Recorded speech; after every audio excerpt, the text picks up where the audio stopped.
வெற்றிவேல் முருகனுக்கு அரோகரா.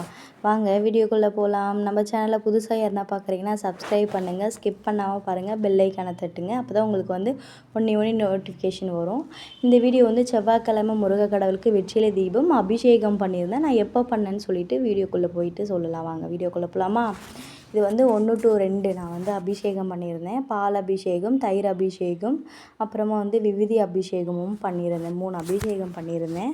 செவ்வாய் ஓரையில் 1 to 2 இதுதான், இந்த டைமில் தான் நான் பண்ணேன். அப்புறம் வந்து வெற்றிலை தீபம் நான் புது வீட்டுக்கு வந்திருக்கேன். செவ்வாய் ஓரையில் 9 வாரத்தில் நான் முருக கடவுளுக்கு வந்து வெற்றிலை தீபம் ஏற்றணும் ஒரு கோரிக்கை வச்சுருக்கேன். கண்டிப்பாக நிறைவேற்றுவார் நம்பிக்கையோடு நான் செய்கிறேன்.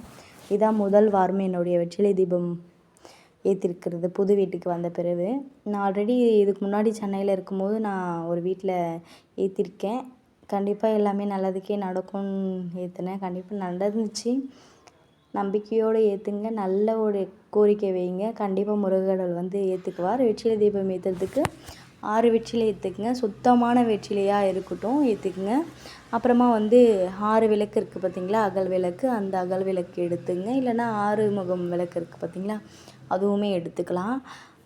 காம்பு கிள்ளிட்டு மஞ்சள் குங்குமம் வச்சுட்டு சர்க்கோணம் கோலம் நம்ம முருக கடவுளுடைய ஓம் சரவண பவ அப்படி சொல்லிட்டு சர்க்கோணம் கோலம் நீங்கள் முடிஞ்ச அளவுக்கு ஃப்ரீயாக இருக்கிற டைமில் செவ்வாய்க்கிழமையில் இல்லை நார்மல் டைம்லையுமே கந்த சஷ்டி கவசம் படிங்க.